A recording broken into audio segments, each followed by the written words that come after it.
Votre programme d'information avec l'UIL, l'Université internationale de Libreville, le fleuron de la formation universitaire en Afrique.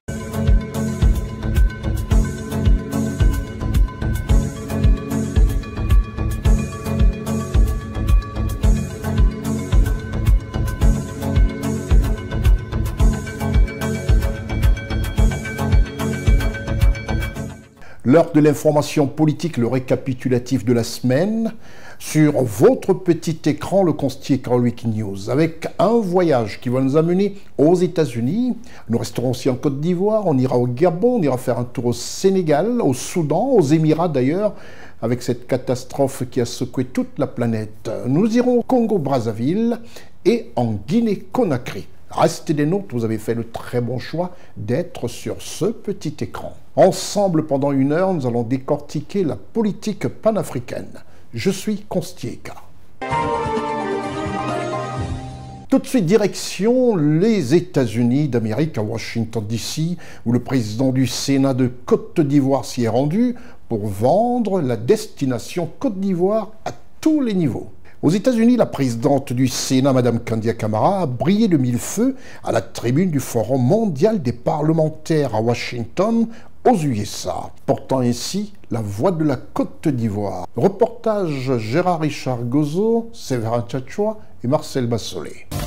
La présidente du Sénat ivoirien, Mme Kandia Camara, a pris part les 15 et 16 avril 2024 à Washington, aux États-Unis d'Amérique, au Forum parlementaire mondial organisé conjointement avec la Banque mondiale et le Fonds monétaire international. Ce forum est une rencontre des législateurs du monde entier et de hauts dirigeants de l'institution mondiale et du Fonds monétaire international pour partager leurs connaissances, leur expérience ainsi que leurs meilleures pratiques en matière de développement. Prenant la parole à cette tribune mondiale des parlementaires à Washington, la présidente du Sénat ivoirien, Mme Kandia Camara, a évoqué en premier lieu la bonne gouvernance de la Côte d'Ivoire, mettant en avant le modèle de gouvernance du président de la République de Côte d'Ivoire, son Excellence Alassane Ouattara. La Côte d'Ivoire est passée de la 154e place en 2011 à la 87e place en 2023. Ce résultat positif a été obtenu grâce à la mise en place d'une politique rigoureuse de lutte contre la corruption. Cette politique est menée par un certain nombre d'institutions, notamment la Haute Autorité pour la bonne gouvernance, l'Inspection générale d'État et j'en passe. Au-delà de toutes les avancées, la présidente du Sénat ivoirien, Mme Kandia Camara, a invité la Banque mondiale et le Fonds monétaire international à continuer à soutenir davantage la Côte d'Ivoire dans la réalisation permanente de son développement. La Constitution du 8 novembre 2016, en son article 87, confère au Sénat la mission de représentation des collectivités territoriales. À cet effet, le Sénat a organisé en février 2020 un forum avec les collectivités territoriales en vue de prendre toute sa place dans la politique de décentralisation en Côte d'Ivoire. Nous reconnaissons que le chemin vers une gouvernance exemplaire est un processus continu qui nécessite un engagement constant et une collaboration entre le gouvernement, le Parlement, la société civile et les citoyens. Le Sénat de la Côte d'Ivoire est déterminé à travailler ensemble avec toutes les parties prenantes pour relever les défis et exploiter les opportunités qui se présentent à lui dans sa quête commune pour un avenir meilleur pour tous les Ivoiriens. Il est à rappeler que le discours de la présidente du Sénat ivoirien, Mme Kandia Camara, avait pour thème « Renforcer la responsabilité et la gouvernance pour de meilleurs résultats de développement, le rôle des parlementaires ». L'édition 2024 de ce forum avait pour thème de multiples défis mondiaux. Agir pour avoir l'impact.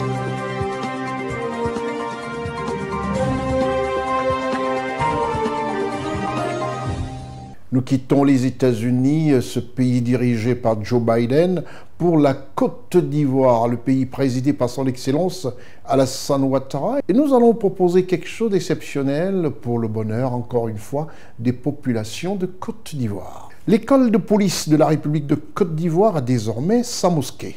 Une cérémonie d'inauguration présidée par le ministre de l'Intérieur, M. Vagondo Diomandé. Comme pour dire que c'est pas sous d'autres cieux qu'on consacre spécialement une mosquée aux forces de l'ordre. Et ça fait plaisir de voir ce type de considération et de préoccupation.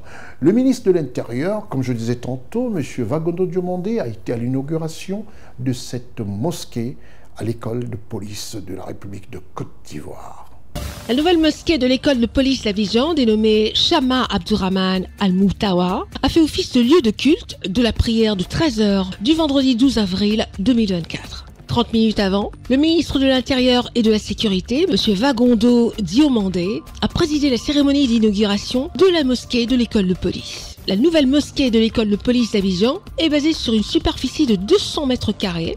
Cette mosquée comprend une salle de prière d'une capacité d'accueil de 320 fidèles, des toilettes et des espaces aménagés. Pour le président de l'ONG Bienfaisance, M. Koulibaly Draman, cet édifice vient renforcer l'harmonie et la solidarité entre les frères d'armes. La construction de ce bel édifice permettra à des centaines de fidèles de se réunir pour la prière quotidienne dans un environnement spacieux, sûr, confortable et sécurisé. C'est un financement à hauteur de 53 553 320 francs CFA des partenaires arabes et exécuté par l'ONG Bienfaisance. Pour le directeur général de la police nationale, l'administrateur général de police, M. Kouyaté Youssouf, la religion joue un rôle important dans l'organisation des communautés. La religion apparaît comme un instrument d'éducation des fonctionnaires de police. Ses vertus revêtent une importance capitale dans l'harmonie et la solidarité entre les frères d'armes dans l'exercice de leur mission régalienne. La construction de cette mosquée traduit la foi des fonctionnaires de la police nationale. Pour ce fait, le ministre de l'Intérieur et de la Sécurité, M. Wagondo Diomandé, a exprimé sa reconnaissance à l'ONG Bienfaisance. Je suis heureux aujourd'hui de constater que ce qui a été une certaine idée à un moment donné est concrétisé aujourd'hui par la réalisation de cette mosquée. Il m'a été enseigné tout ce que vous pouvez faire pour vos semblables dans le cadre de la mise en œuvre et de l'exercice de leur foi. Faites-le. Faites-le à titre de contribution. Je souhaite que Dieu bénisse l'œuvre humaine qui lui est dédié. M. Wagondo Diomandé, ministre de l'Intérieur et de la Sécurité, a aussi annoncé la construction à venir d'un temple pour la communauté chrétienne de la police nationale.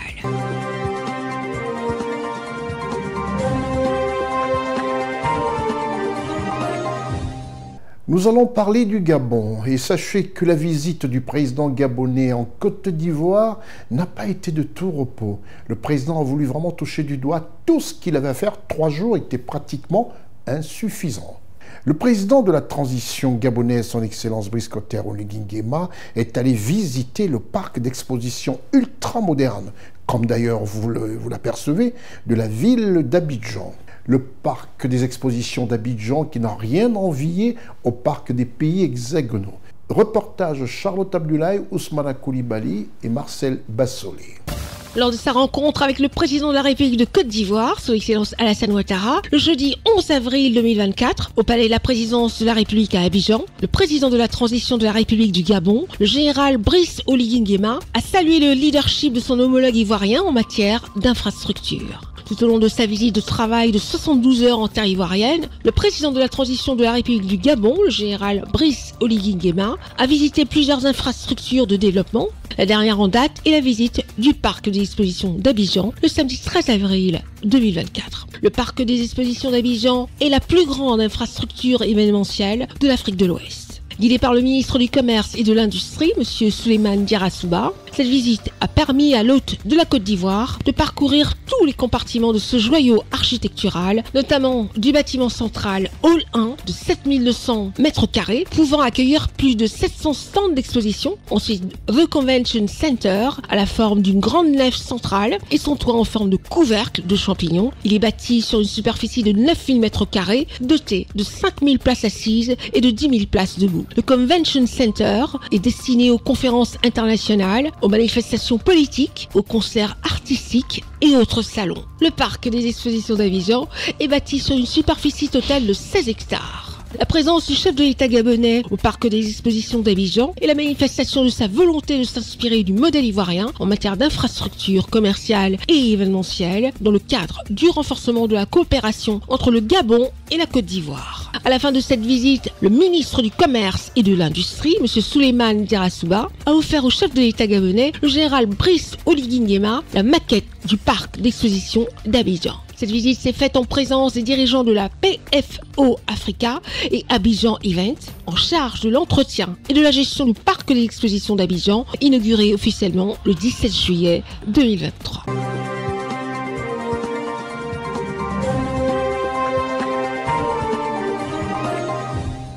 Eh oui, quand on a à la tête d'un pays un homme qui voit grand, c'est pour le bonheur du peuple de Côte d'Ivoire. Et ce peuple lui rend bien. C'est l'occasion d'aller faire un tour du côté du peuple Hatchan. Le peuple Hatchan en plein préparatif pour rendre hommage au président de la République, Alassane Ouattara, chef de l'État de Côte d'Ivoire.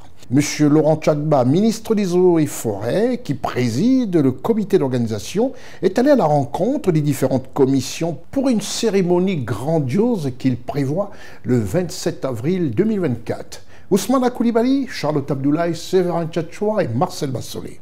Dans le cadre des préparatifs de la journée d'hommage du peuple Hatchan au président de la République de Côte d'Ivoire, Son Excellence Alassane Ouattara, qui aura lieu le 27 avril 2024 à Sangon-Dagbé. Le ministre des Eaux et Forêts, M. Laurent Tchagba, par ailleurs président du comité d'organisation de la dite journée, a rencontré les présidents de commission mises en place le 12 avril 2024 à la salle Félix Houphouët-Boigny du district autonome d'Abidjan-Plateau. À cette occasion, le ministre Laurent Tchagba s'est dit heureux du bilan à mi-parcours. Nous sommes prêts. L'activité va prendre encore de l'ampleur parce que le peuple haïtien s'est mobilisé pour rendre hommage au président de la République et le remercier. Nous avons les 3 A, c'est-à-dire le Grand Pont, à travers les Adjoukrou, les Aïzi. Il y a nos alliés, les Aké, tous les autres alliés qui se sont mobilisés pour dire que cette cérémonie ne peut pas se faire sans eux.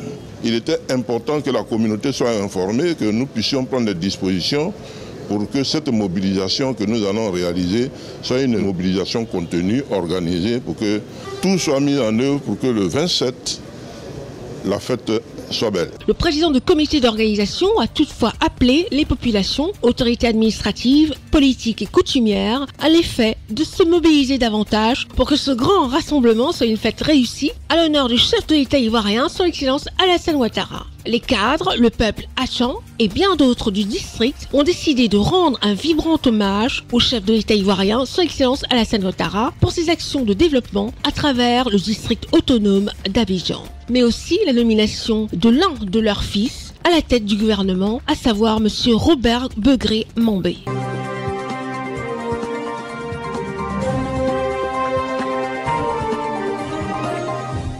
Après la Côte d'Ivoire, c'est vrai qu'on y reviendra de temps à autre sur ce pays dont l'information est dense. Les membres du gouvernement bougent énormément. L'attraction est énorme aussi du côté de l'Hexagone vis-à-vis de ce pays, mais nous faisons un petit saut du côté du Sénégal, le pays de son Excellence M. Bassirou Diomaye Diakhar Faye. Un pays aujourd'hui, tout a l'air de décoller comme ils avaient prévu. Le président de la République ainsi que son Premier ministre Ousmane Sonko. Dans ce pays, quelque chose a été très fort, c'était ce grand esprit religieux qui anime l'actuel président de la République et qui, de manière très précise, attire l'attention de tous ses compatriotes qui voient en lui quelqu'un qui fera des bonnes choses. C'est tout le malheur qu'on lui souhaite. Son Excellence, M. Bassirou Diomaye Diakhar Faye, président de la République du Sénégal, a été pour l'Aïd el-Fitr prié à la grande mosquée de Dakar. À cette occasion, le président a profité pour prôner la paix, le pardon, l'humilité et surtout une certaine rigueur. Reportage.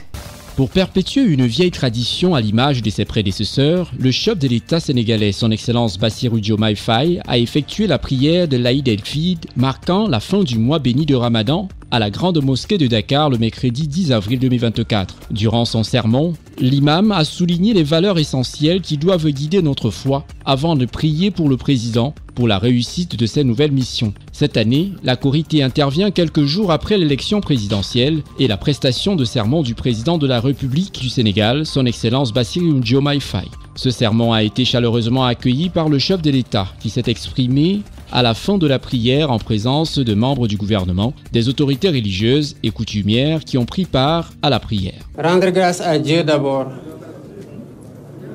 et dire mon immense plaisir d'avoir pu sacrifier à cette tradition avec les Sénégalais et dire que par la grâce de Dieu, nous avons pu commencer le jeûne, faire une campagne électorale paisible au Sénégal, faire une élection calme et sereine au Sénégal et choisir dans la paix le président de la République. Ce qui nous a valu le respect et l'admiration du monde entier. Rendre grâce à Dieu dans ce mois béni de Ramadan, qui est un mois de communion, de dévotion multipliée, mais surtout de dévotion acceptée et bénie.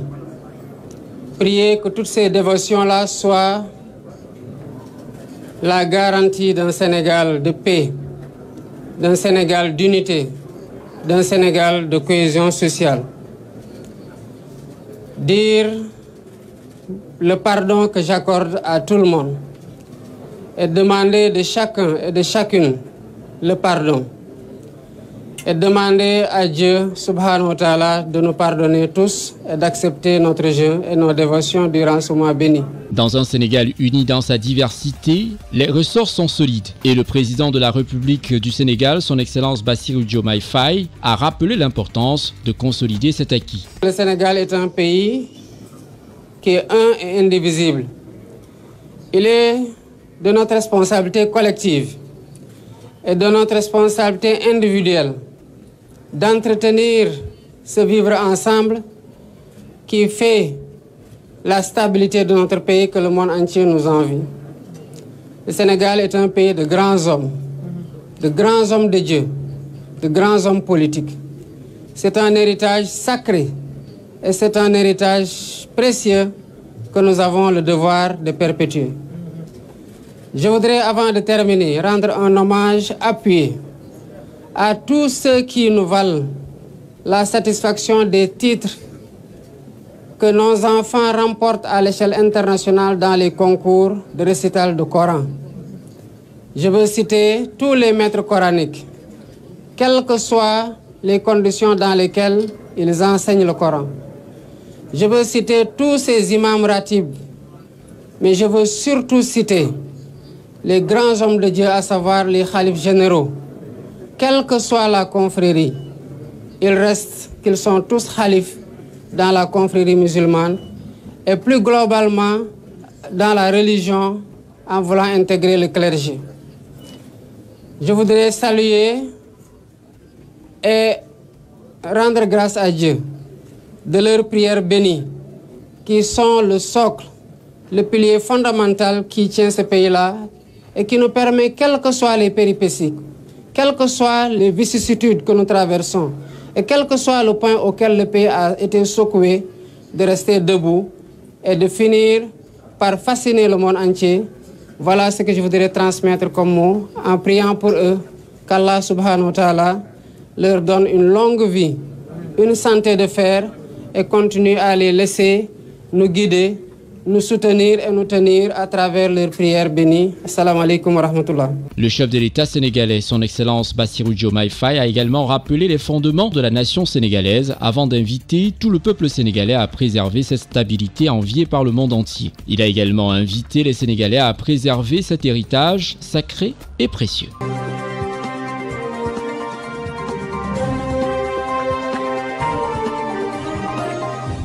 Après le Sénégal, retour en Côte d'Ivoire, nous allons parler du brillant ministre de la Jeunesse, la promotion de la jeunesse en Côte d'Ivoire, M.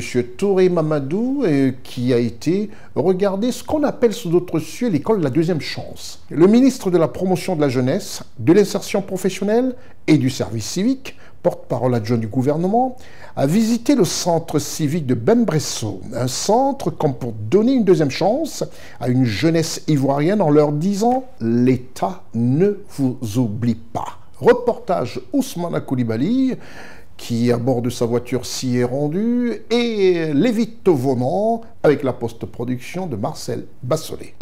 C'est plus de 200 jeunes avec une moyenne d'âge de 36 ans qui, autrefois confrontés à de nombreux vices, qui ont décidé de tourner la page en intégrant le centre de service civique de Bembresso, une localité située à 23 km d'Abidjan. Ces jeunes stagiaires ont reçu le dimanche 14 avril 2024 la visite du ministre de la Jeunesse, de l'Insertion professionnelle et du Service civique, M. Mamadou Touré. Le ministre de la Jeunesse est venu s'imprégner de leur quotidien et comprendre leurs préoccupations. Un mois après leur admission au centre, encadreurs et apprenants espèrent une meilleure réorientation professionnelle. Les débuts n'ont pas été faciles, les premières semaines n'ont pas été faciles. Se séparer de sa famille, son téléphone, ses amis n'ont pas été faciles. Mais avec les conseils des encadreurs, le suivi médical, aujourd'hui je me sens à l'aise. L'encadrement est excellent. Notre devoir ici, c'est d'amener les enfants indisciplinés, des enfants qui ont échoué là-bas à la droiture. Après des échanges avec les stagiaires, le ministre de la Jeunesse, de l'Insertion professionnelle et du Service civique, M. Mamadou Touré, leur a prodigué des conseils notamment à tout faire pour être cet Ivoirien nouveau et a par la suite rassuré les stagiaires quant à la facilitation d'insertion socio-professionnelle au sortir de leur formation qui durera 6 mois. L'objectif pour nous, c'est d'en faire des Ivoiriens nouveaux. Vous savez, notre plus grande fierté, c'est la transformation positive de tous ces jeunes qui passent dans les centres de service civique. L'idée aussi, c'est que 100% des jeunes qui rentrent ici, après leur transformation mentale, ces jeunes puissent être à 100% insérés professionnellement. Le centre de service civique de Bembresso est bâti sur une superficie de 3,5 hectares. Il est l'un des berceaux du dispositif Parcours citoyen, avec pour objectif d'apprendre aux jeunes les valeurs de la République.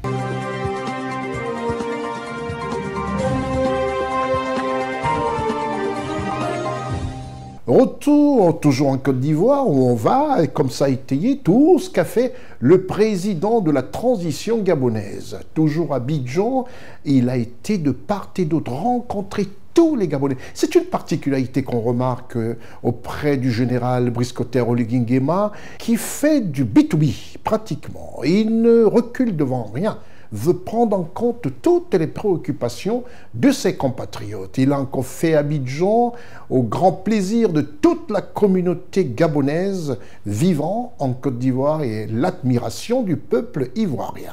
Le président de la République gabonaise a échangé avec ses compatriotes lors de son séjour mémorable en Côte d'Ivoire.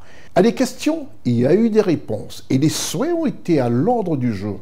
Mais avant, c'est le lieu de remercier notre partenaire officiel, l'UIL, l'Université internationale de Libreville. Et juste après, on vous proposera cette visite, cette rencontre, cet entretien très fraternel entre le président de la transition gabonaise, le général Brice Clotaire Oligui Nguema et ses compatriotes gabonais vivant en Côte d'Ivoire. Pour l'heure, un clin d'œil à notre partenaire officiel, l'Université internationale de Libreville.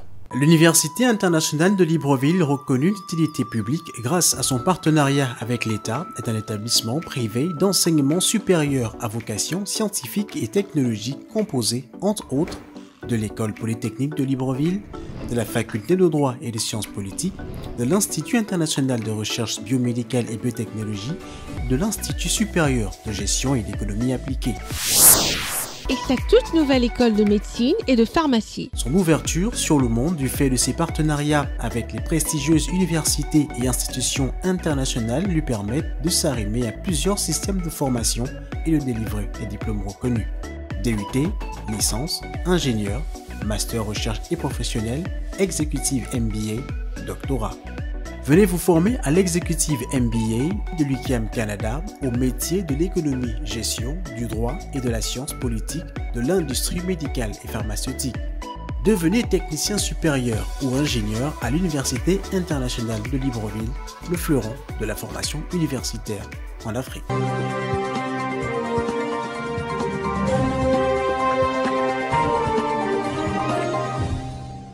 Le président de la République gabonaise, son Excellence Oligui Nguema, n'a été de tout repos lors de son séjour en Côte d'Ivoire, où il a rencontré et écouté toutes les doléances de ses compatriotes vivant dans ce pays frère, au rang desquels le premier diplomate gabonais accrédité en Côte d'Ivoire, son Excellence Faustin Mungengui Nzigou, ambassadeur du Gabon en Côte d'Ivoire. Excellence, Monsieur le Président de la République, votre engagement résolu à rencontrer vos compatriotes de la diaspora chaque fois que l'opportunité vous est donnée est devenu une constante palpable. Dans quelques mois, les travaux de réhabilitation de la résidence de l'ambassadeur prendront fin et donneront fière allure à votre œuvre. Nous voulons saisir cette occasion pour saluer ces efforts remarquables qui devrait s'accompagner de l'acquisition d'une nouvelle chancellerie, Monsieur le Président de la République. Il me plaît de saluer le comportement de la communauté gabonaise en Côte d'Ivoire, une communauté qui a toujours respecté les lois et règlements du pays d'accueil, exemplaire et responsable, qui vit en harmonie et sans histoire avec le peuple ivoirien et d'autres communautés étrangères vivant ici.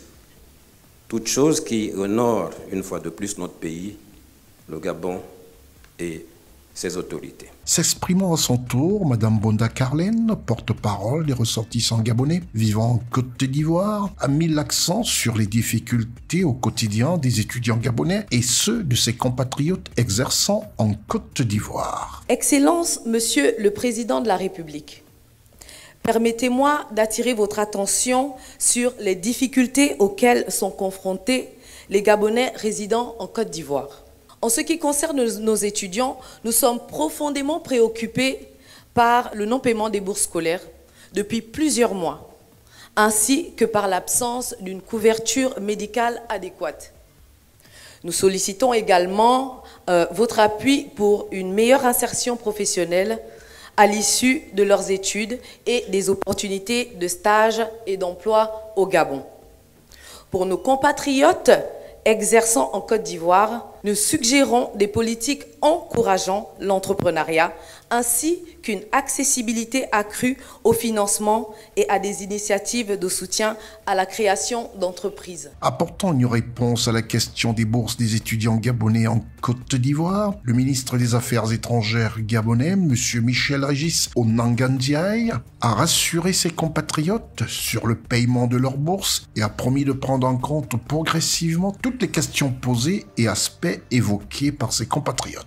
Le ministre de l'économie du Gabon, M. Maïs Mouissi, a fait un tour d'horizon des grands travaux engagés au Gabon sous le leadership de l'homme du coup de libération du 30 août 2023, son Excellence, le président de la transition gabonaise, M. Brice Clotaire Oligui Nguema, qui, à sa prise de parole face à ses compatriotes, n'a pas tari d'éloges à l'endroit de son Excellence Alassane Ouattara, président de la République de Côte d'Ivoire, saluant ainsi son leadership dans la sous-région ouest africaine, leadership qui propulse davantage économiquement la Côte d'Ivoire. Je tenais quand même à remercier ici le président Alassane Dramane Ouattara, président de la République de Côte d'Ivoire,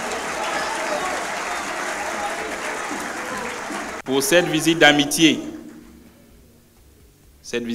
de travail qui nous a permis aujourd'hui de nous retrouver et d'échanger. Et je remercie le peuple ivoirien pour cet accueil et l'hospitalité qui a été réservée à ma délégation ici présente. J'en profite aussi pour saluer le leadership du président Ouattara, qui a permis à la Côte d'Ivoire d'enregistrer des performances économiques dignes d'envie.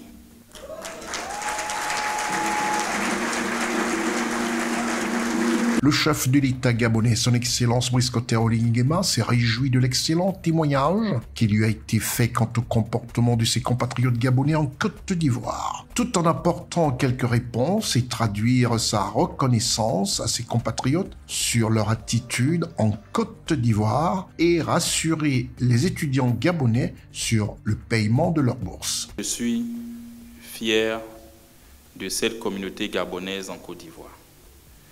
J'ai lu plusieurs fiches de renseignements qui m'ont été adressées. Je n'ai parcouru que du bien.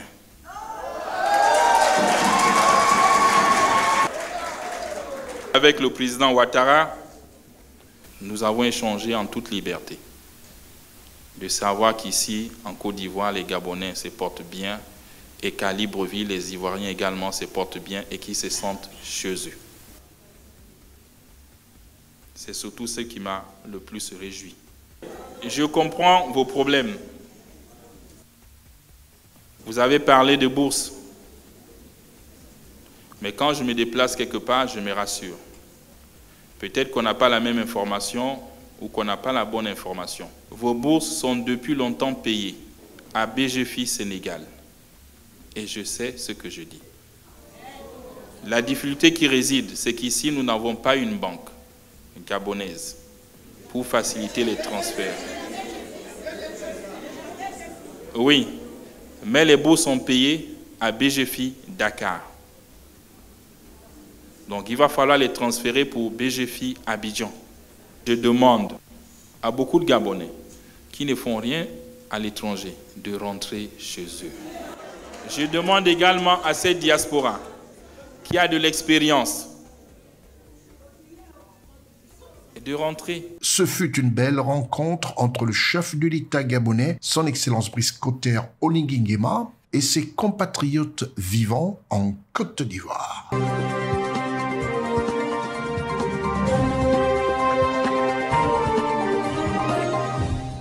Voilà qui fait plaisir à tous les Gabonais depuis le 30 août.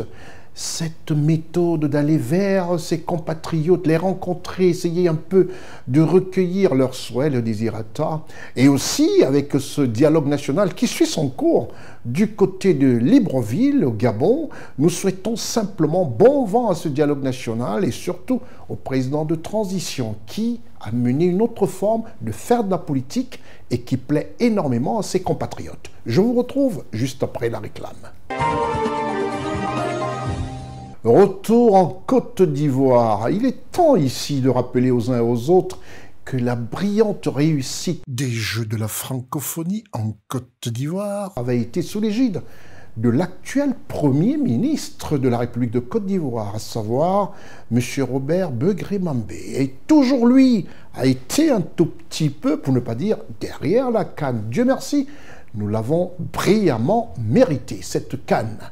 Aujourd'hui, vous verrez encore, aux côtés du ministre de la Culture, Madame Françoise Remarque, le Premier ministre de la République de Côte d'Ivoire, Monsieur Robert Begré-Mambé, à l'ouverture du Massa, ce grand marché des arts et du spectacle en Côte d'Ivoire. Le Premier ministre, son Excellence Robert Begré-Mambé, comme je disais tantôt, représentant le chef de l'État de la République de Côte d'Ivoire, a officié l'ouverture du Massa à Abidjan. Cérémonie grandiose en présence de la quasi-totalité des membres du gouvernement et des collaborateurs de son Excellence le chef de l'État de Côte d'Ivoire. Reportage Charlotte Abdoulaye, Marcel Bassolé et surtout l'incontournable Ousmana Coulibaly. La cérémonie de la 13e édition du Massa a tenu ses promesses. Plus qu'une cérémonie d'ouverture, c'était une ode à la richesse de l'art et à la puissance de la connexion humaine. Le Premier ministre Robert Begré-Mambé a procédé au nom du président de la République de Côte d'Ivoire, son Excellence Alassane Ouattara, le samedi 13 avril 2024 au Palais de la Culture de Treichville à Abidjan, à l'ouverture officielle de la 13e édition du marché des arts du spectacle d'Abidjan, Massa 2024. Placée sous le thème Jeunesse, Innovation et Entrepreneuriat, l'édition 2024 du Massa promet d'intenses festivités du 13 au 20 avril 2024 dans plusieurs communes d'Abidjan. 129 groupes ont été retenus avec plus de 1000 artistes et 300 spectacles qui seront proposés durant la semaine. Ces artistes auront en face d'eux le grand public d'Abidjan, mais aussi 109 programmateurs venus de tous les continents. C'est bien la première fois de l'histoire de notre manifestation que nous enregistrons un tel engouement de la part des artistes. Au-delà des spectacles, et cela est important, le Massa proposera des temps forts d'échange et de réflexion sur les enjeux qui traversent le secteur créatif africain. La représentante de l'Organisation internationale de la francophonie de l'Afrique de l'Ouest a félicité le Massa de s'être engagé dans la modernisation de ses programmes. Thème jeunesse, innovation et entrepreneuriat, cette 13e édition s'inscrit au cœur même des priorités de l'OIF et fait écho au thème du 19e sommet de la francophonie, créer, innover et entreprendre en français. Dans leurs mots de circonstance, les représentants des pays à l'honneur ont exprimé leur satisfaction. Le Rwanda et la Corée, invités spéciaux du Massa 2024, apporteront durant les 7 jours de festivités leur savoir-faire culturel. La ministre ivoirienne de la Culture et de la Francophonie, Madame Françoise Remarque, a rendu hommage au président de la République de Côte d'Ivoire, son Excellence Alassane Ouattara, qui a permis à la Côte d'Ivoire d'accueillir le monde culturel à travers cet important événement. Elle a par ailleurs remercié tous les participants. Vous venez de 4 coins du monde pour participer à cet événement d'une importance capitale pour la promotion de nos arts et de notre culture. Je me dois de vous remercier pour votre présence quantitative et qualitative. Votre volonté est manifeste de contribuer à nos côtés, à donner la chance à des talents de se révéler, se structurer, se professionnaliser et vivre de leur art. L'honneur revient au Premier ministre, chef du gouvernement ivoirien, M. Robert Begré-Mambé, d'ouvrir officiellement le Massa 2024 au nom du président de la République de Côte d'Ivoire, son Excellence Alassane Ouattara. Après vous avoir offert les villages Cannes, la Côte d'Ivoire est heureuse d'offrir à l'Afrique et au monde les villages Massa pour découvrir les beaux spectacles des génies créateurs que sont nos artistes et nos danseurs à travers le continent. La culture, la danse, le spectacle, les contes, les slams, c'est pour les hommes de génie. C'est pourquoi je rends hommage à Madame Henriette Dagri-Dabaté, qui a été retenue comme marraine d'un prix qui désormais va porter son nom. Pour cette édition du Massa, des personnalités artistiques de renom telles que Hassan Kassi Kouyaté, qui présente le comité artistique international, Boumou Bassa, directeur artistique, par ailleurs père de l'artiste chanteur Didi B, Gadoukou la star, chorégraphe de la partie africaine des Jeux Olympiques de Paris 2024, contribue à la réussite de l'événement par l'encadrement des artistes qui y prennent part. Le Massa 2024 se tient 30 ans après la première édition, accueille 59 pays, plus de 1000 artistes, 300 spectacles et 109 programmateurs.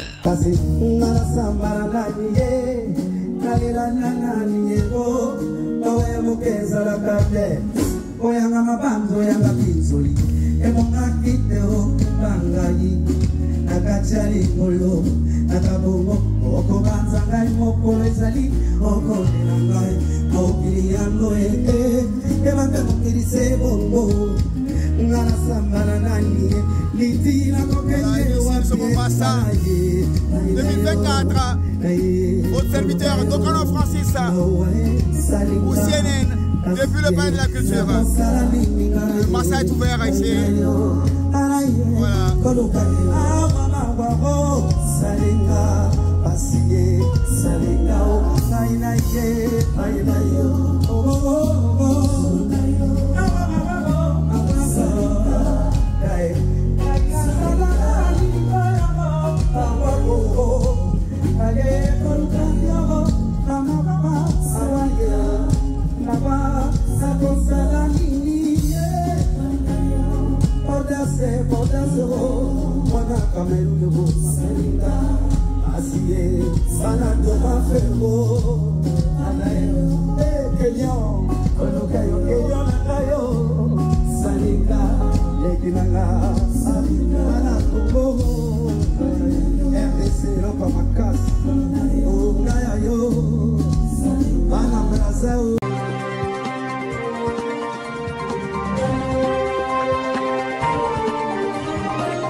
Eh oui, les artistes sont toujours fiers de voir qu'en Côte d'Ivoire, tout ce qui se fait en grand. Direction la Guinée, juste après la réclame.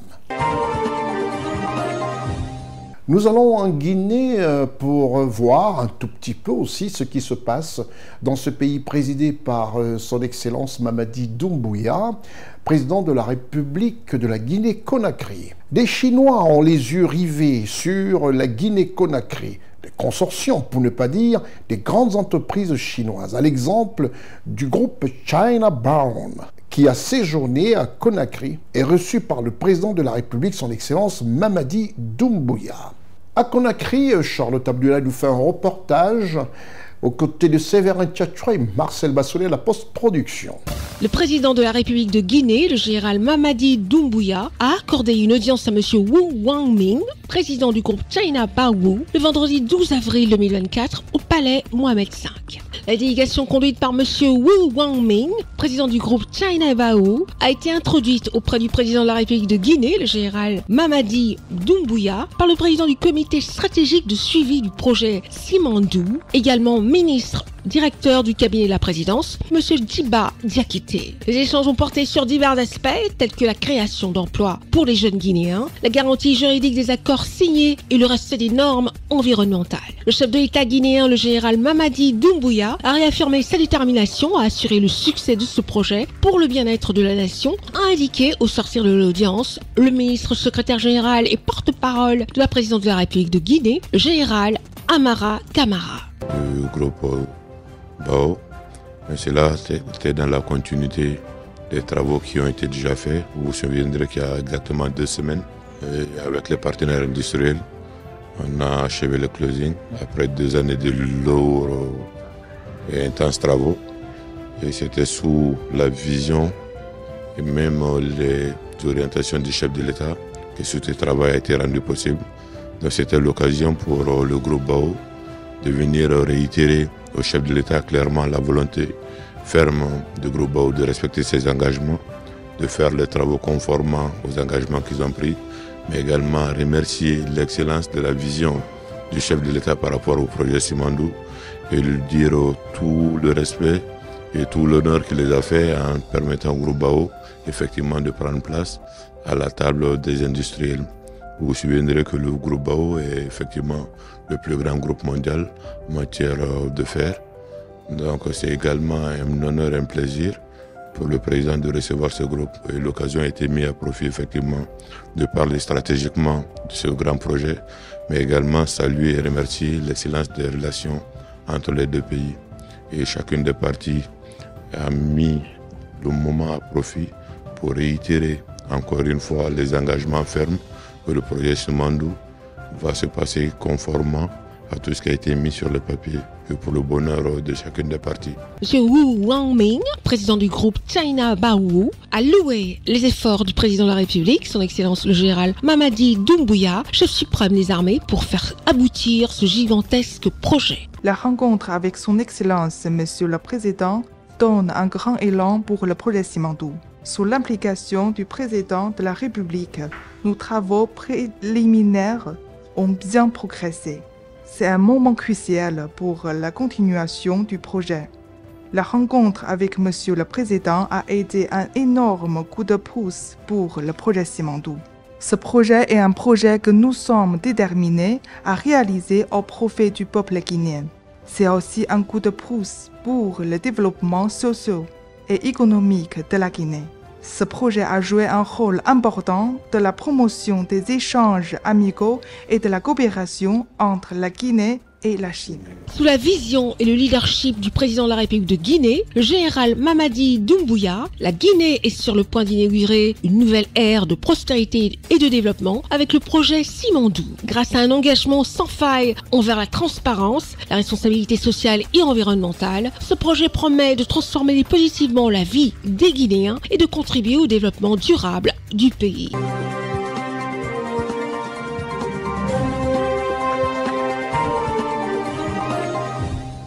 Un petit moment de tristesse pour voir tout ce qui se passe et sur le continent africain et même en dehors. C'est le cas de parler du Soudan, où nous souhaitons ne plus voir ces images atroces Le Soudan, où l'ambiance n'est pas bonne, la raison est simple, encore des tirs de canon ont été entendus, des tirs à l'arme lourde dans ce pays, pour ne pas dire au Darfour. Et ça, c'est pas du tout à faire plaisir à nous, Africains. L'une des grandes villes du Darfour au Soudan, précisément à El Fasher, les combats se sont intensifiés pour la grande tristesse de ce peuple frère soudanais. Il est temps de mettre un terme à toutes ces querelles politiques et de faire revenir les frères soudanais à la raison. C'est aussi un moment de grande tristesse que la planète a vécu du côté des Émirats arabes unis, où à Dubaï, comme un cauchemar, la planète entière a regardé le désastre causé par le dérèglement climatique. Et comme une ironie du sort, c'est à Dubaï que s'est tenu en décembre dernier le sommet sur le climat. Une tornade inqualifiable a causé des dégâts jamais vécus à Dubaï. Heureusement, peu de pertes en vies humaines, mais de nombreux dégâts matériels considérables. Et ça a été viral, ces images sur la toile et par télévision interposée. C'est le lieu ici pour moi de dire encore à toutes les grandes nations de prendre au sérieux ce problème climatique. L'Afrique reste et demeure l'un des continents qui pollue le moins. La pollution africaine est presque insignifiante par rapport aux grandes nations. Et plus besoin de continuer à vivre des moments de grande tristesse comme ce que nous avons vu depuis quelques jours du côté de Dubaï. On se retrouve juste après la réclame. Le Congo, par le biais de son ministre, a toujours été en première ligne pour défendre et pour crier, et décrier même d'ailleurs, dirais-je, le problème climatique dans le monde. C'est l'heure aussi ici de parler de ce Congo-Brazzaville présidé par son Excellence Denis Sassou Nguesso. Au pays du président Denis Sassou Nguesso, c'est-à-dire au Congo-Brazzaville, s'est tenu un conseil des ministres présidé par son Excellence himself, M. Denis Sassou Nguesso, président de la République congolaise, le mercredi 17 avril 2024 au Palais du Peuple à Brazzaville. Reportage. C'est dans une ambiance digne de solennité gouvernementale et du respect des différentes feuilles de route que l'ensemble du gouvernement congolais et son premier ministre Colline Makosso sont arrivés au Palais du Peuple de Brazzaville. La salle du Conseil des ministres a abrité ce conseil présidé par son Excellence Denis Sassou Nguesso, président de la République congolaise. Au menu de ce Conseil des ministres, plusieurs affaires à l'égard de deux textes, dont l'un est le projet de loi portant la création de l'Agence congolaise de radioprotection et de sûreté nucléaire. Le second projet de décret portant attribution à la société ICA Mining d'un permis de recherche minière pour l'or dans le département de la Likomo. Ces textes sont du ressort du ministère de l'Industrie minière et de la géologie congolaise. Le ministère des Hydrocarbures n'était pas en reste. Son ministre a soumis à l'examen du Conseil des ministres plusieurs projets de loi. On peut citer entre autres celui portant approbation du contrat de partage de production du permis Ngoki 2 entre la République du Congo, la Société nationale des pétroles du Congo et la Société africaine des recherches pétrolières et de distribution. Ce projet de loi part du constat que sur notre territoire, différentes entités publiques ou privées émettent, produisent ou utilisent des substances qui émettent elles-mêmes des rayonnements ionisants. Ces produits très dangereux, de nature très variée, pouvant inclure des sources radioactives, peuvent avoir des conséquences néfastes pour les êtres humains dans leurs différents usages, comme le stockage ou le transport. Face à ces dangers, la loi de 2014 relative aux sources radioactives comporte des insuffisances et s'avère inadaptée aux évolutions internationales. Le projet soumis au Conseil des ministres a été élaboré dans le cadre interministériel du projet dit « Inventaire national des SRI ». Il a pour objet d'élargir le domaine du texte de 2014 à toutes les autres sources de rayonnement ionisant et aux applications nucléaires et de l'adapter à la nouvelle donne internationale, au regard des aspirations de l'Agence internationale de l'énergie atomique, AIEA en sigle, à assurer une gestion rigoureuse des substances émettant des rayonnements ionisants et des applications nucléaires. Le dernier texte présenté par le ministre d'État Oba était un projet de décret portant attribution à la société Inca Mining Sarlu d'un permis de recherche minière pour l'or dit permis Luango Or dans le département de la Lékoumou. Bénéficiant d'une autorisation de prospection pour l'or obtenue en 2023, la société Inca a mis en évidence des indices intéressants de présence d'or. Elle a donc demandé un permis de recherche afin de mieux cerner le potentiel aurifère. Le coût prévisionnel de la campagne projetée pour une durée de 3 ans est de 84 507 600 francs CFA.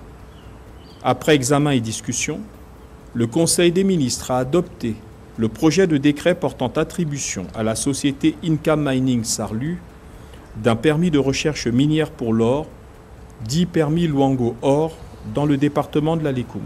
Invité par le président de la République à prendre la parole, M. Bruno Jean-Richard Itoie, ministre des Hydrocarbures, a soumis à l'examen des membres du Conseil 5 projets de texte. Le premier est un projet de loi portant approbation du contrat de partage de production du permis Ngoki 2 entre la République du Congo, la Société nationale des pétroles du Congo et la Société africaine de recherche pétrolière et distribution. Le Code des hydrocarbures, faisant obligation d'attribuer exclusivement les titres miniers à notre Société nationale de pétrole, le décret du 15 septembre 2023 a attribué à la SNPC le titre d'exploration d'hydrocarbures liquides ou gazeux, Ngoki 2, avec la société SARPD Oil comme opérateur. Le groupe contracteur est ainsi constitué de la SNPC, 15%, titulaire, de la SARPD Oil comme opérateur, 85%.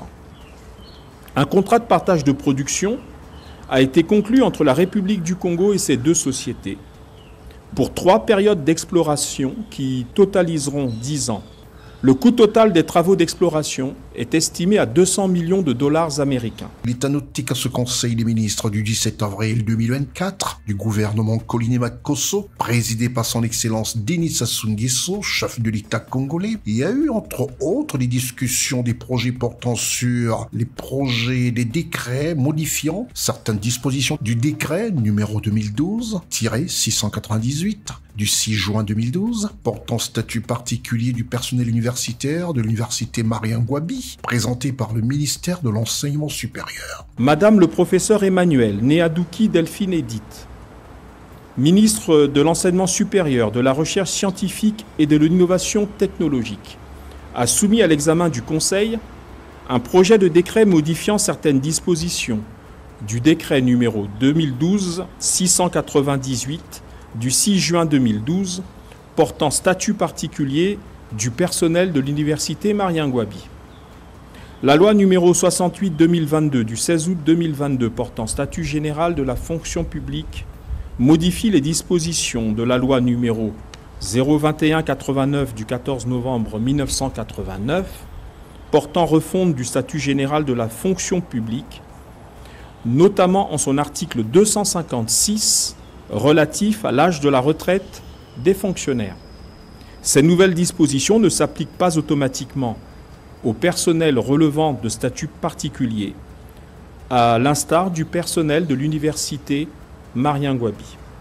Ces statuts particuliers doivent être harmonisés, ce qui a d'ores et déjà été fait pour certains personnels, comme ceux de la Défense et de la Police nationale.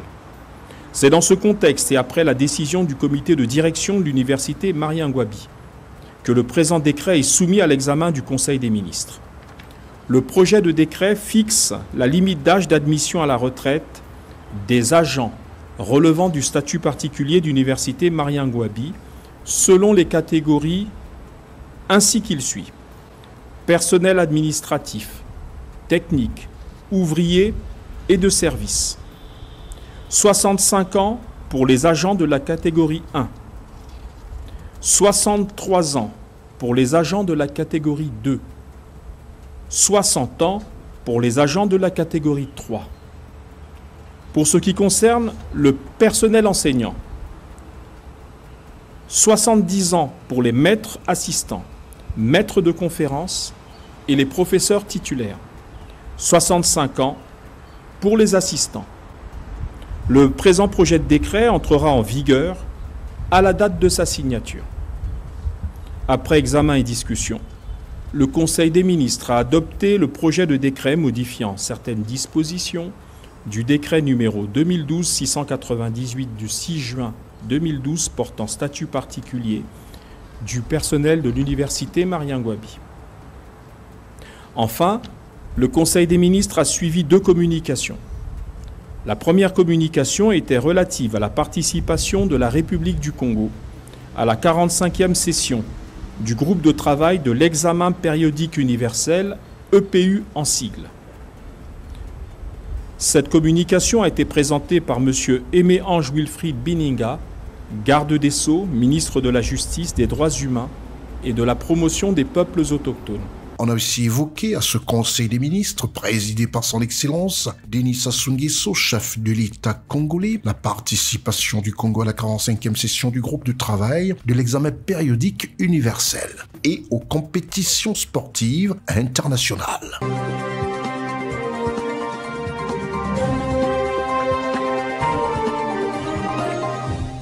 Le même 17 avril, où se tenait le Conseil des ministres en République du Congo, présidé par son Excellence Denis Sassou Nguesso, en Côte d'Ivoire aussi, sous l'œil de la caméra d'Ousmane Coulibaly, se tenait le Conseil des ministres de la République de Côte d'Ivoire. Le gouvernement Robert Begré-Mambé, présidé par le président Alassane Ouattara, chef de l'État de Côte d'Ivoire. Le Conseil des ministres du gouvernement de la République de Côte d'Ivoire, présidé par son Excellence Alassane Ouattara, chef de l'État ivoirien, s'est tenu le mercredi 17 avril 2024, comme je le disais tantôt. Depuis le palais présidentiel de la République de Côte d'Ivoire, Ousmane Coulibaly, Charlotte Abdoulaye, Marcel Bassolé.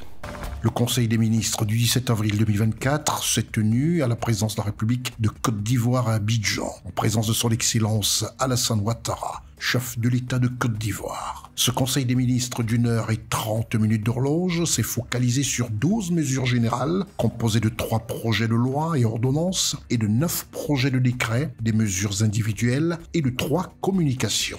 Le Conseil des ministres a adopté 3 projets de loi dans le cadre des mesures générales. Au titre du ministère de la Justice et des Droits de l'Homme, le Conseil a adopté un projet de loi portant création du registre des bénéficiaires effectifs, des personnes morales et des constructions juridiques. Ce projet de loi répond à une exigence majeure de la lutte contre le blanchiment de capitaux et le financement du terrorisme.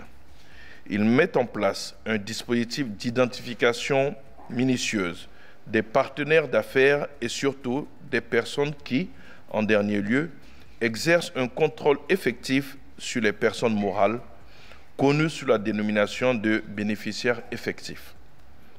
À cet effet, ce projet de loi prévoit, au greffe de chaque tribunal de l'ordre judiciaire, un registre des bénéficiaires des personnes morales inscrites au sein de la circonscription couverte par la juridiction.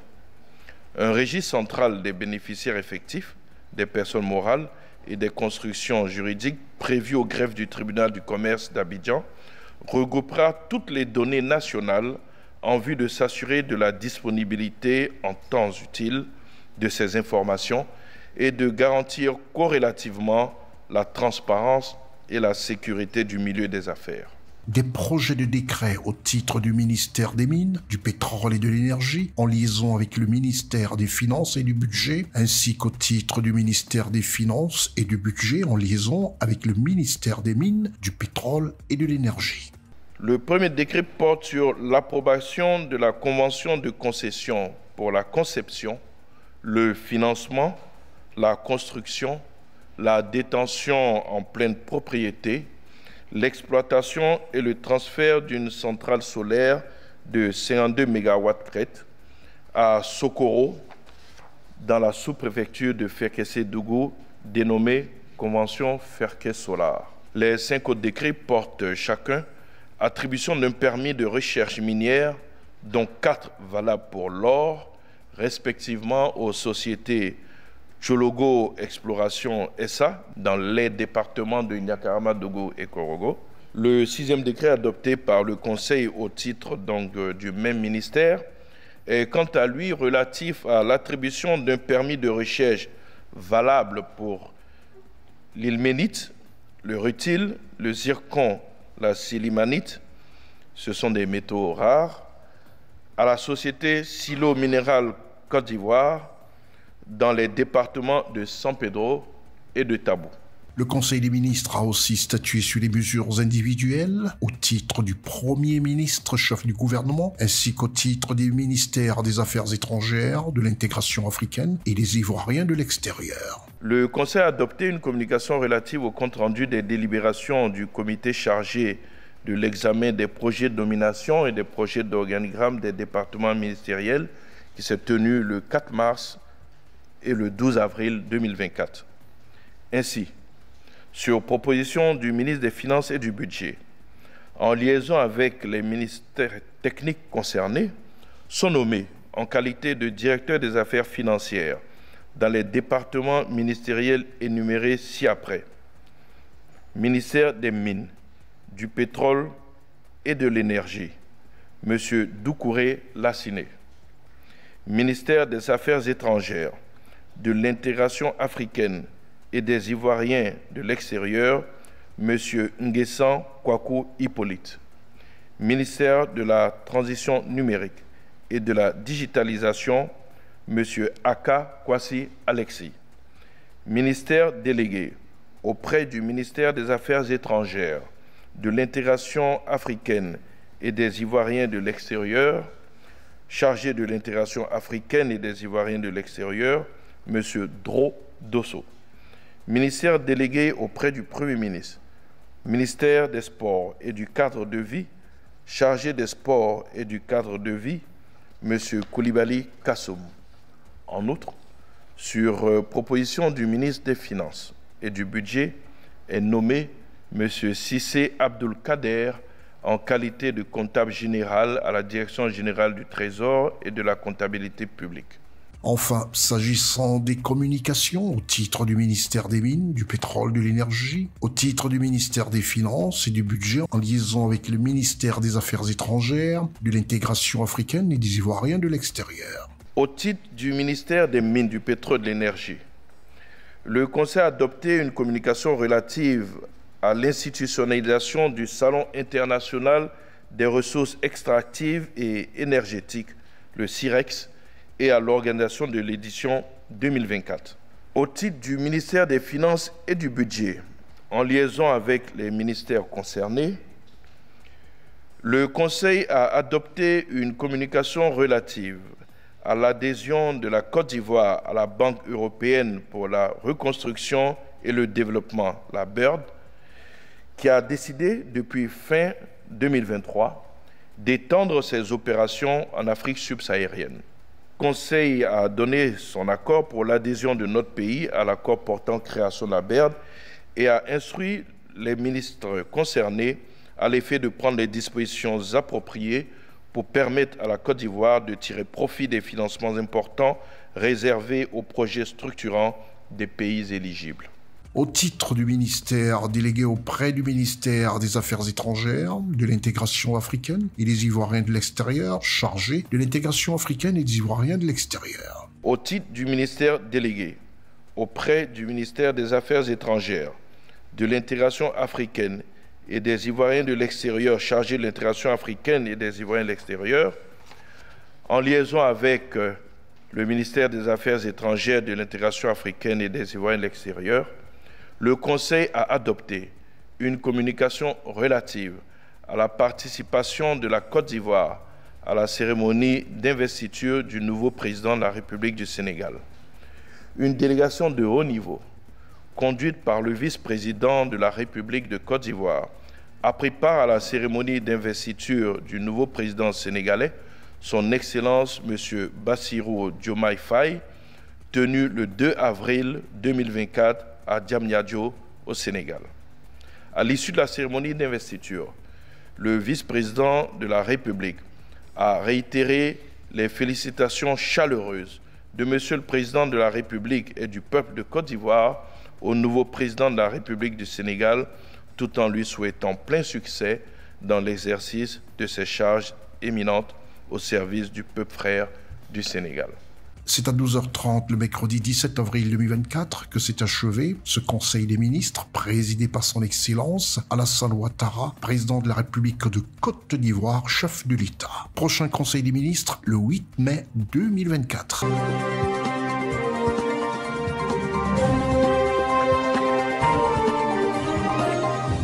Nous allons boucler ce programme avec une note qui a attristé toute la Côte d'Ivoire. Pour un dernier au revoir à la nation ivoirienne, cérémonie qui a eu lieu à la primature Abidjan, comme pour dire un au revoir à ce grand serviteur de l'État, un homme patient, de grande qualité humanitaire et qui a tiré sa révérence. Le président de la République de Côte d'Ivoire, son Excellence Alassane Ouattara, a présidé cette cérémonie le jeudi 18 avril 2024. Comme vous regardez sur ces images, des personnalités politiques, des présidents de grandes institutions en Côte d'Ivoire, le vice-président de la République de Côte d'Ivoire, la grande famille du défunt, présidée par le chef de l'État, le président Alassane Ouattara, qui, de cette façon étreignante, comme pour marquer la douleur, reconforte la veuve du défunt. Reportage depuis la primature de la République de Côte d'Ivoire, Ousmana Koulibaly, Lévite Vonan, avec la post-production de Marcel Bassolet. Nous sommes jeudi 18 avril 2024 et le cadre qui abrite la cérémonie d'hommage de la nation à Mamadou Koné, président du Conseil supérieur de la magistrature, décédé, est celui de la primature. C'est un ballet de personnalités avec des membres du gouvernement, des hommes politiques, amis et proches de la famille éplorée. Tour à tour, à 10h50, arrivée du général des forces armées de la République de Côte d'Ivoire. À 11h, le ministre d'État, ministre de la Défense de Côte d'Ivoire, M. Téné Birahima Ouattara, représentant intérimaire du Premier ministre de la République de Côte d'Ivoire. 11h14. Arrive le vice-président de la République de Côte d'Ivoire, son Excellence Tiem Okomelet Koné. 11h16, Madame le secrétaire général et Monsieur le ministre directeur de cabinet du président de la République de Côte d'Ivoire. La présence des amis et de la famille du défunt, sous le regard du chef de l'état-major des armées de la République de Côte d'Ivoire, le général Lansina Doumbia. Il est 11h20 lorsque le cortège présidentiel fait son entrée dans l'enceinte de la primature de la République de Côte d'Ivoire, avec à son bord le président Alassane Ouattara, chef de l'État de Côte d'Ivoire. Moment de tristesse, lisible sur tous les regards. Un grand serviteur de l'État de Côte d'Ivoire s'en est allé. Le chef de l'État marque un temps face au drapeau de la République de Côte d'Ivoire pour l'exécution de l'hymne national.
Après les salutations du chef de l'État selon le protocole, ce fut au tour de la famille du défunt avant de prendre place pour le déroulé de la cérémonie. Dans une ambiance de tristesse, d'émoi marque ainsi l'entrée dans l'esplanade de la primature, la dépouille du président du Conseil de la magistrature de Côte d'Ivoire pour un hommage mérité de la nation. Le chef de l'État de la République de Côte d'Ivoire, son Excellence Alassane Ouattara, est le premier invité à s'incliner face à la dépouille de M. Mamadou Koné. Suivront alors tour à tour le vice-président de la République de Côte d'Ivoire, M.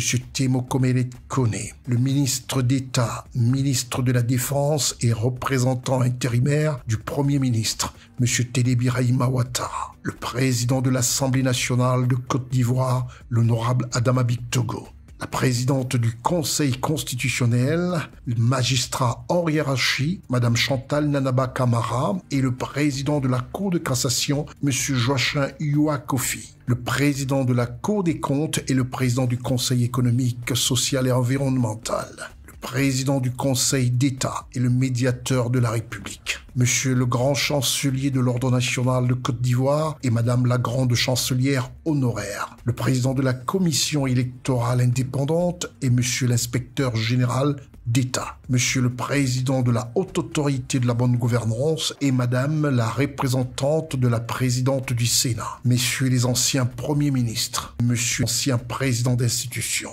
2 discours ont marqué la cérémonie. Le premier par Monsieur Ngoran Tchekli, magistrat hors hiérarchie, conseiller du président du Conseil d'État, pour préciser que l'autorité judiciaire de haut rang, grand serviteur de l'État, mais également grand-père, père et époux aimant, M. Mamadou Kone. Le second discours par le président de la Cour de cassation, M. Joachim Youa Kofi. Lorsqu'on a vécu d'excellents moments pendant de si longues années avec un homme d'exception comme M. le Président Kone Mamadou, on finit par s'imaginer que ces relations particulières dureront une éternité.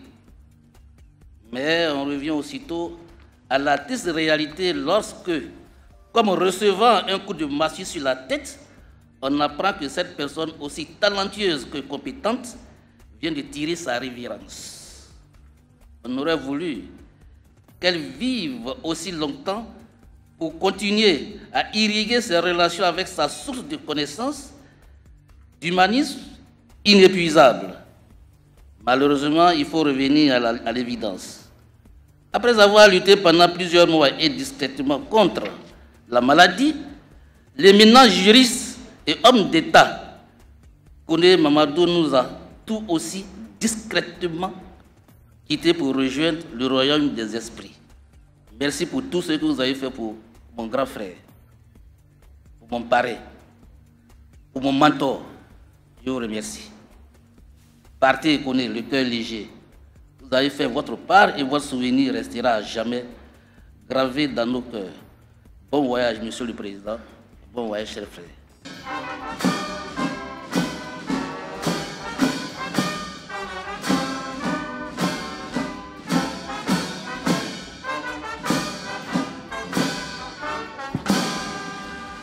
C'est alors qu'un défilé de troupes à pied a précédé le retrait du drapeau. Moment solennel de reconnaissance de la nation entière, la remise du drapeau, symbole de l'État de Côte d'Ivoire, porté par le général des forces armées, M. Mamadou Doumbia, au chef de l'État. Un moment de remise du drapeau, symbole à remettre à la famille du défunt par le chef de l'État de la République de Côte d'Ivoire, son Excellence Alassane Ouattara, pour service rendu pendant de longues années. Symbole remis à la veuve de feu Mamadou Kone dans une posture marquée de beaucoup d'entrain.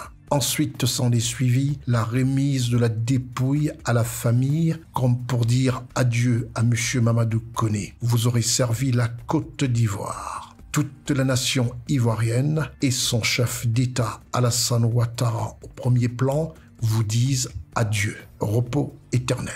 Nous sommes venus aujourd'hui suite à l'invitation de la République à l'occasion du décès malheureux du président Kone Mamadou, qui a été un des acteurs clés de la vie, je dirais, administrative et juridique de notre pays.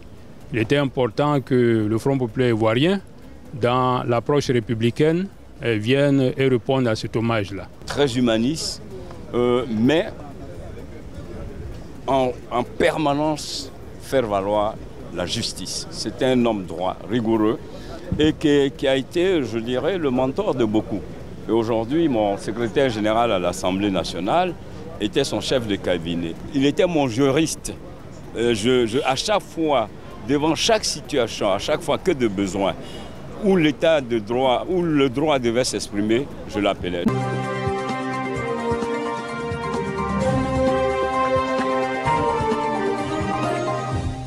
Tout en vous souhaitant tout simplement de regarder toutes les rediffusions et surtout de rester fidèle à votre petit écran. N'oubliez pas de suivre 24 heures sur 24 vos programmes divers sur les www.cnntv.ci ou en replay cette émission et bien d'autres informations politiques sur le www.ciwebinfo.net. C'était votre programme d'information avec l'UIL, l'Université internationale de Libreville, le fleuron de la formation universitaire en Afrique. C'est terminé pour ce programme hebdomadaire d'information politique, économique et touristique. Je suis Consti Eka. Au revoir.